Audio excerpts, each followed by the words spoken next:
Hello mga kabibig! Welcome back sa ating bagong YouTube channel. Ito ang pinakamaingay ng YouTuber sa balat ng YouTube. Ako si Kabibig, maglabag-labagatang with evidence. Ako po, ramdam ng maraming Pilipino.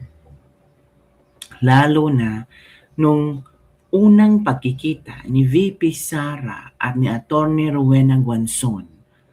Malakas ang tandem Duterte-Guanzon sa 2028. Atty. Rowena Guanzon ang VP sa 2028 ni Inday Sara Duterte.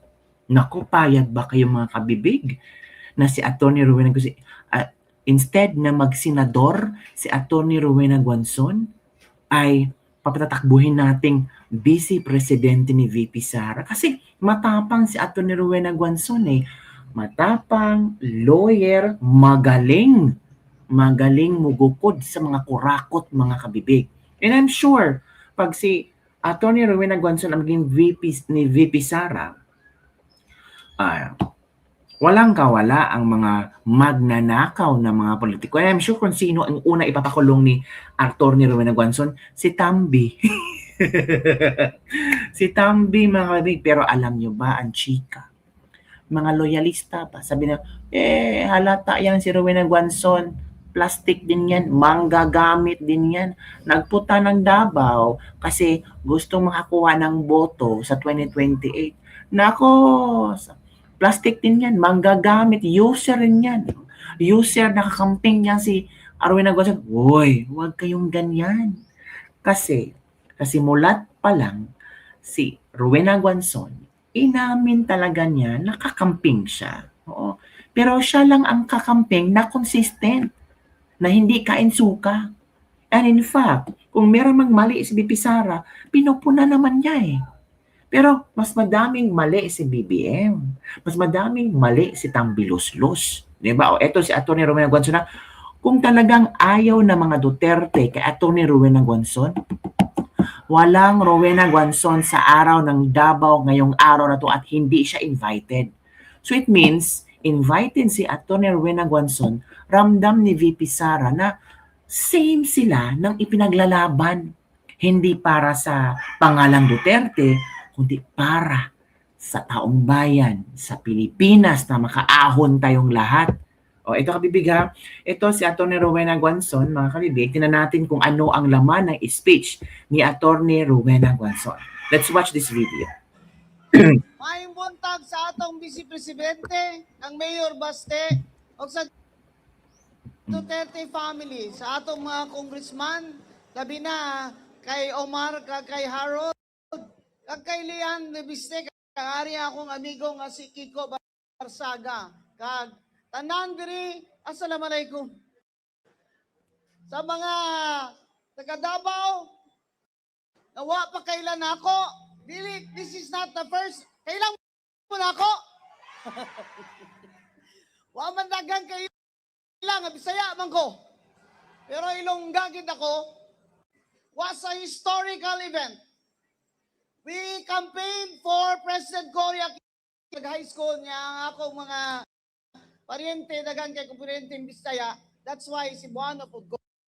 Was a historical event. We campaigned for President Cory Aquino. Rodrigo Duterte was a historical event.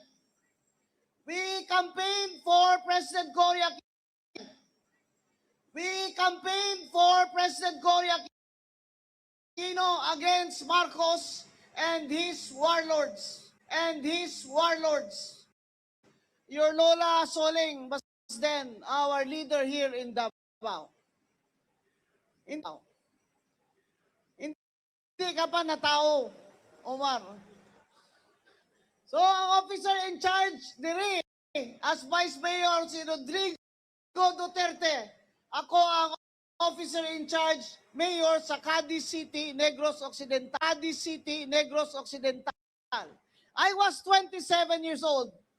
But like Rodrigo Duterte, I was used to gangsters and private armies and So it means, magkakilala na si Digong at si Rowena Guanzon. Oh. So it means si Digong, alam niya ang pagkatao ni Rowena Guanzon. Oh. Sugar man me. Sugar man me. Ako may nag-vice president for the Visayas dito sa City, League of Cities, kaya wa may musugot, wa may musugot, kaya hadlok man sila tanan mo adtong Mindanao. So ako ilang gipili. I was 27 years old. I was 27 years old. Gipaad ko nila dire kay Digong. That's the first time I met this man that everybody was talking about. And I said, I want to meet this Rodrigo Duterte. So I will go. Mag-bulletproof vest ka, Mayor. Magganyan ka. Mayor, magganyan ka. Bulletproof vest, si andun si Digong. Kailangan ko ba bulletproof vest nga na siya dito? So I came here. That's the first time I met him with June Basco. I remember this meeting clearly because we were building a new nation. We were building a new democracy. We toppled warlords in Mindanao and in the Visayas, our very own Armin Gustilo. But here was Rodrigo Duterte, a lawyer, a former fiscal, and son of Chia Soleng, who stood against the Marcoses here and all their warlords. So I came to meet him. 27 anyos lang ko, niyan siya, Mayor. Kadungog ko nga, kanang imong pusil, mao mo na yung pinakamahal nga pusil sa kalibutan. He did not ask me any question. He just asked me about the gun I was carrying. So I said, this man is after my own heart.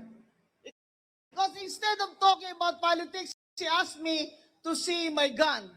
At that time, I was carrying, yes, the most expensive handgun in the world. It was called an HKP-7. At that time, very hard to get that.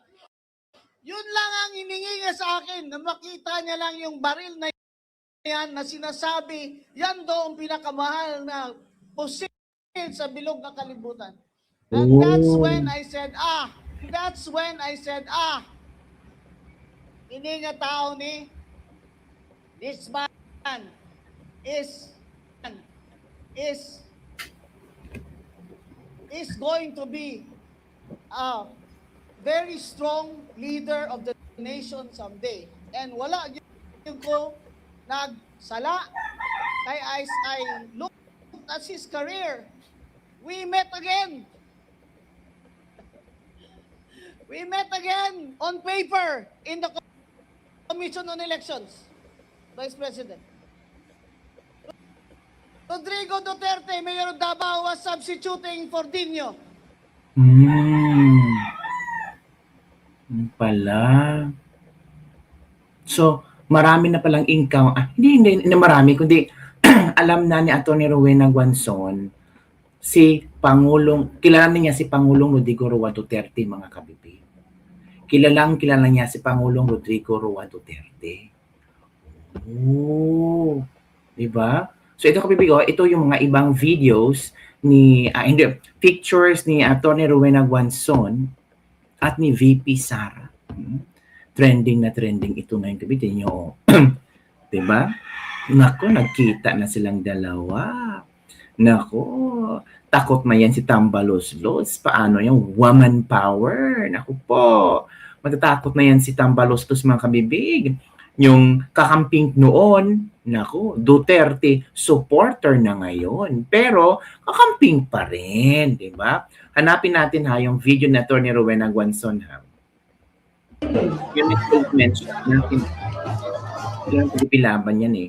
Hanapin natin si Atty. Rowena. Ito. I am putting my faith on Sara Duterte for president. Because I see only that Sara Duterte, even with her quiet, calm demeanor, has the strength of character and the integrity to be our leader and run our country from Yan the na. bottom. Yan na. Wala na tayong mamanahin kay Marcos. Puro utang. Agoy. Puro pangawat. We need a leader that will rise from these ashes and lead us back into a bright day. My friends, it is my honor to be in Davao City again, to be with the family of Rodrigo Duterte, and to wish him a happy birthday despite his circumstances, and to show my support for Vice President Sara Duterte for 2028. Yan na. Malakas ang mga supporters ni VP Sara. Itong si Rowena Guanzon, malakas din to ha. Kasi nung kasagsagan ng 2022 na eleksyon, si Mami Beng, grabe, sa kung saan pwede pumunta ang kakamping, nandun si Rowena Guanzon. Pero hindi ito na ano no, hindi siya nabigyan ng ano ng pasasalamat man lang ng Leni Robredo no. 'Di ba? Grabe ito kung mangampan niya si Rowena Guanzon, mga kabibig. Ito pa kabibig oh. Ito may video sila. Ito. Grabe yung ano nila. Masyadong halata. Oh, yan oh. Attorney Rowena Guanzon with VP Sara Duterte, 'di ba? Grabe, iba na. We build bridges, we don't burn them. Two of the most influential Filipina today, VP Sara and you, Ma'am Beng. Si Omar obviously alam ng manner at respeto. Hindi umupo until nakabalik ka ulit doon kay VP. Madam, ano pong pinag-usapan niyo VP para nakaka-excite? Share naman dyan kay Attorney. Attorney Rowena Guanzon is in Davao, my #1 senator. For VP na yarn sa 2028 si Attorney. Ayan, ako. Senator si Attorney nag-anak sa Cebu, si Senator Marcoleta ang VP. Oh, pwede din naman. The President and the VP, oh, sabi ng mga netizens. So, gusto ng iba na mag-VP si Attorney Rowena Guanzon. Hala ka. Pay ba kay kabibig? Yung iba, mag-senator mo na siya. Yung iba sabi, mag-VP. Kini Marcoleta plus Guanzon sa Senado, ang ganda nito. Matatalino at may prinsipyo. Panalo na Attorney Rowena Guanzon. Senator then Blue Ribbon. Oh, naku po. Basta ako kay Lenny kasi madalas talo siya.